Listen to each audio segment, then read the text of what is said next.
Hello everyone, hope you are doing well and welcome back again. सलामती हो सबकी। तो भाई आज बात करनी है बड़ी इंपॉर्टेंट वीज़े के हवाले से। वो वीज़ा है अज़ाइलम का वीज़ा, प्रोटेक्शन वीज़ा। जो लोग पॉलिटिकली, रिलीजियसली या कल्चरली या सोशली किसी भी लिहाज से अगर वो इनसिक्योर हैं अपनी कंट्रीज़ में, तो वो यहाँ के लिए प्रोटेक्शन वीज़ा या अज़ाइलम अप्लाई कर सकते हैं। ऑस्ट्रेलिया उनको सहूलतें देती हैं। लेट्स सपोज जैसे अभी वॉर का सिचुएशन चल रही है रशिया यूक्रेन या फ़लस्तीन और इसराइल के दरमियान, तो वहाँ से लोग प्रोटेक्शन वीज़ा या अज़ाइलम डाल के परमानेंटली यहाँ पे शिफ्ट हो सकते हैं। तो हर चीज़ डिस्कस करूँगा इसमें कि कौन कौन से लोग एलिजिबल में एक्चुअली एलिजिबल हैं इस वीज़े के लिए, और कौन कौन से लोग नहीं, और कौन सी कंट्रीज़ इंक्लूड हैं इसमें। ठीक है, हर कंट्री से भी नहीं है लोग ना आ सकते। तो सारी चीज़ें मैं बताऊंगा। पहले वो वीडियो देख लो इन्फॉर्मेशन की, उसके बाद थोड़ा सा शॉर्ट्स और गुड बाय। हाँ जी, तो हम बात करने लगे हैं ऑस्ट्रेलियन अज़ाइलम के बारे में। प्रोटेक्शन वीज़ा अज़ाइलम सेम चीज़ होती है। ये दो तरह के होता है, एक टेम्परेरी प्रोटेक्शन वीज़ा और एक परमानेंट प्रोटेक्शन वीज़ा। अब उसमें भी आगे दो तरह की सिचुएशन है कि अगर आप ऑस्ट्रेलिया में हैं या ऑस्ट्रेलिया से बाहर हैं। ठीक है, इसकी एलिजिबिलिटी और जो रिक्वायरमेंट्स डिफरेंट होती हैं डिफरेंट वीज़ाज़ की। मैं 3 वीज़ाज़ डिस्कस करूँगा। एक 2 वीज़ा हैं जो आप ऑस्ट्रेलिया में अगर आ गए हैं किसी वीज़ा पर, आप लेट्स सपोज विजिट वीज़ा पे, टूरिस्ट वीज़ा पे, स्टूडेंट वीज़ा पे, वर्क वीज़ा पे, किसी भी तरीके आप अगर ऑस्ट्रेलिया आ गए हैं तो आपके पास 2 ऑप्शंस होंगे वीज़ाज़ अप्लाई करने के। लेकिन अगर आप ऑस्ट्रेलिया नहीं आए तो आप किसी और कंट्री में जहाँ पे एक वार की सिचुएशन है या आपको सोशल इनसिक्योरिटी है, रिलीजियस इनसिक्योरिटी है, आप अपनी सोशल वैल्यूज़ की वजह से, कल्चर वैल्यूज़ की वजह से वहाँ पे सर्वाइवल हल्का मुश्किल है, तो आपको मतलब आपकी जान को भी खतरा है, तो फिर आप ऑस्ट्रेलिया के अज़ाइलम या ऑस्ट्रेलिया में प्रोटेक्शन वीज़ा अप्लाई कर सकते हैं। अब वो सारी चीज़ें डिस्कस करने लगे। स्टार्ट करते हैं हम टेम्परेरी प्रोटेक्शन वीज़ा। अगर आप ऑस्ट्रेलिया में आ गए, लेट्स सपोज आप किसी भी वीज़ा पे ऑस्ट्रेलिया आए हैं, ऑस्ट्रेलिया में आप लीगली रह रहे हैं, लीगल वीज़े पे हैं, ठीक है, तो आपके पास पहला ऑप्शन होगा 786 टेम्परेरी प्रोटेक्शन वीज़ा। ठीक है, ये होता है टेम्परेरी 3 साल का। 3 साल का आपको प्रोटेक्शन वीज़ा देते हैं। आप किसी भी वीज़े पे आए हैं, डजेंट मैटर। आप आए हैं यहाँ पे ऑस्ट्रेलिया में आके आते साल आपने अगर अप्लाई कर दिया टेम्परेरी प्रोटेक्शन वीज़ा, तो आपको 3 साल का प्रोटेक्शन वीज़ा मिलेगा। ठीक है, इसमें आपको ट्रीट ऐसे ही करा जाएगा जैसे एक ऑस्ट्रेलियन को ट्रीट किया जाता है। मतलब आपको मेडिकेयर मिलेगा गवर्नमेंट की तरफ से। अगर आपको वो आपके पास जॉब नहीं है तो जॉब ना होने की वजह से पैसे भी मिलेंगे, जिसको यहाँ पे सेंट्रल लिंक बोलते हैं। सेंट्रल लिंक से पैसे मिलेंगे, बल्कि मतलब कहने का मतलब है you will be treated as like Australian. ठीक है, तो लेकिन इसमें एक ये है कि आप 3 साल के अंदर इस टेम्परेरी वीज़ा, प्रोटेक्शन वीज़ा के अंदर ऑस्ट्रेलिया से बाहर नहीं जा सकते, किसी भी कंट्री में नहीं जा सकते। मतलब ये नहीं कि अपनी कंट्री में नहीं जा सकते, किसी भी कंट्री में नहीं जा सकते। अगर आपने जाना है तो वो आपको सर्कमस्टांसेस, अपनी सिचुएशन इमिग्रेशन को बतानी पड़ेगी। फिर आप इमिग्रेशन आपको अलाउ करेंगे तो देन आप जा सकते हैं, अदरवाइज नहीं जा सकते। ये 786 है। और इस 3 साल के वीज़े के बाद आप ऑस्ट्रेलिया में कोई और वीज़ा अप्लाई नहीं कर सकते एक्सेप्ट यही वीज़ा दोबारा अप्लाई करेंगे।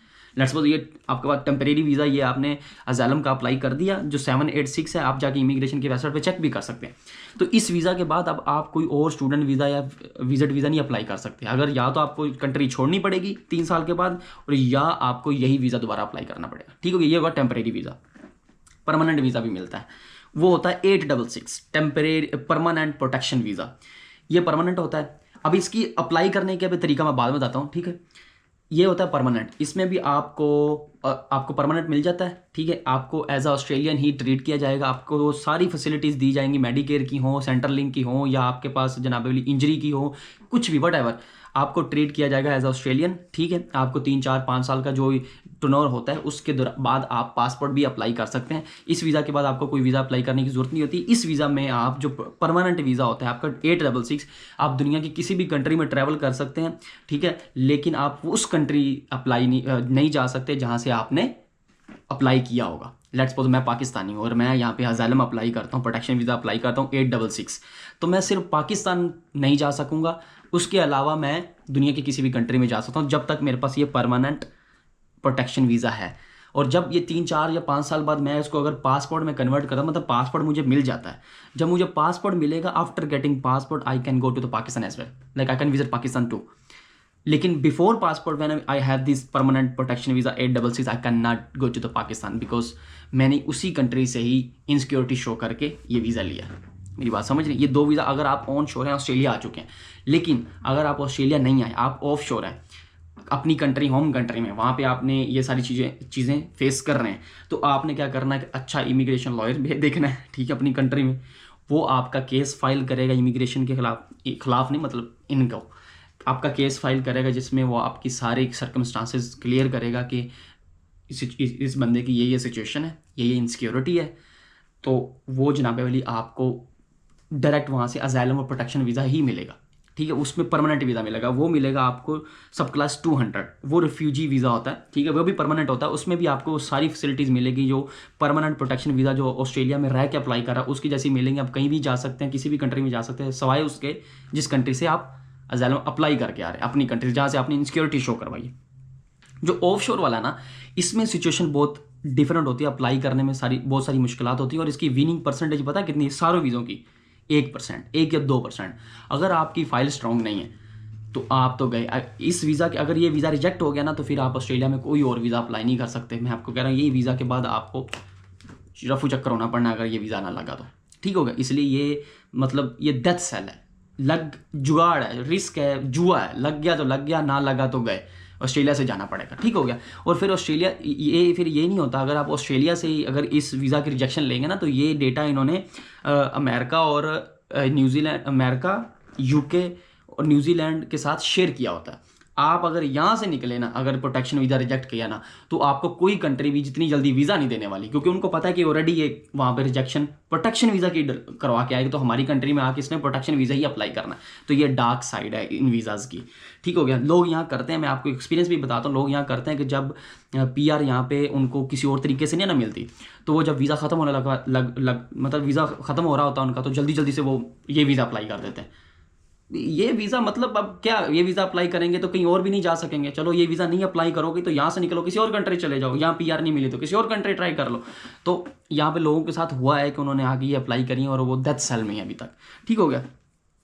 तो जो ये ऑफ शोर था वो आपको ऑस्ट्रेलिया की इमिग्रेशन आपको नॉमिनेट करेगी, आपको वीज़ा देगी, आपकी टिकट और ईच एंड एवरीथिंग ऑस्ट्रेलिया पे करेगी।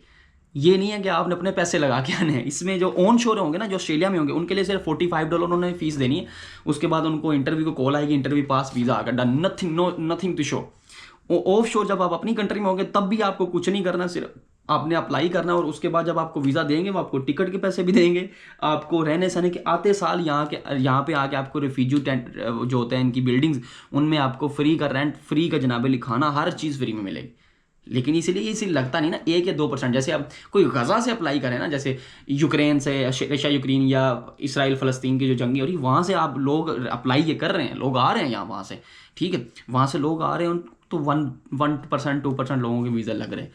तो ये वीज़ा मुझे कुछ भाइयों ने कमेंट करा, तो मैंने कहा यार ये बता दूँ, ये प्रोटेक्शन वीज़ाज़ होते हैं, असाइलम वीज़ा, ये लोग अप्लाई करते हैं जो अपनी कंट्रीज़ में इनसिक्योर हैं, उनको अपनी लाइफ इश्यूज़ हैं, ठीक है। तो ये यहाँ पे कुछ सवाल ये भी होते हैं कि लोग कहते हैं कि यार इंडिया से हम अप्लाई करें या पाकिस्तान से अप्लाई करें। देखें, जो इंडिया पाकिस्तान की जो कंट्रीज़ हैं, पाकिस्तान की मैं बात नहीं करता, वहाँ पे कुछ स्टेट्स में लोग इनसिक्योर हैं, वहाँ से वीज़ा लग जाते हैं। लेकिन इंडिया या चाइना हो गया, इस जैसी कंट्री जो बड़ी कंट्रीज़ हैं, या यूरोप में किसी कंट्री से लोग आते हैं ना, तो वहाँ पे या वहाँ से असाइलम अप्लाई करना बड़ा मुश्किल है, बिकॉज ये सेफ़ कंट्रीज़ हैं, सेफ़ हेवन कंट्रीज़ में ये फॉल करती हैं, ठीक है। तो वहाँ से इंडिया का कोई स्टूडेंट तो ये सोचे भी ना कि उसको असाइलम मिलेगा, इट्स इम्पॉसिबल, क्योंकि वो आपसे 10 करोड़ सवाल पूछेंगे कि India is growing so fast, India is so good, why are you applying for that, because उनको पता है कि इंडिया की अपनी सिक्योरिटी एजेंसीज जो हैं इतनी अच्छी हैं। खुश रहें, आबाद रहें, मिलते हैं नेक्स्ट वीडियो में, तब तक अपना ख्याल रखें, खुदा हाफिज़।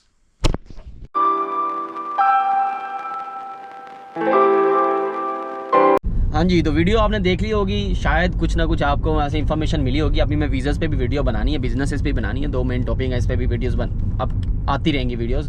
तो अभी मैं डिलीवरीज कर रहा हूँ, थोड़ा मौसम है सुहाना आज, और काम करके बहाना बना लेते हैं और आपको सारी चीज़ें बताऊँगा। शॉर्ट्स देख लें, और मैंने एक बड़ी इंपॉर्टेंट अनाउंसमेंट करनी है अभी नेक्स्ट वीडियो में, इस वीडियो में नहीं, क्योंकि मैं उस पर अभी काम कर रहा हूँ। उसमें फ़ायदा होने वाला है उन लोगों के लिए जो मेलबर्न पढ़ने आ रहे हैं, मतलब जिनके वीज़े लगने वाले हैं या जिनके एडमिशन्स हो गए हैं यहाँ पे, उनके लिए खुशखबरी है मेरी तरफ से कि मैं हेल्प आउट करूँगा काफ़ी चीज़ों में। लेकिन उसके लिए मैंने एक पूरा प्लान बनाना है, वो प्लान डिस्कस करूँगा, अपलोड करूँगा यहाँ पे। लोगों को पसंद आया तो फिर उसके पे मैं काम करूँगा, लोगों को सिर्फ लोगों की हेल्प के लिए, मुझे इससे कुछ नहीं चाहिए। तो खुश रहें, आबाद रहें। तो थोड़े से शॉर्ट्स देखें, फिर अल्लाह हाफिज़।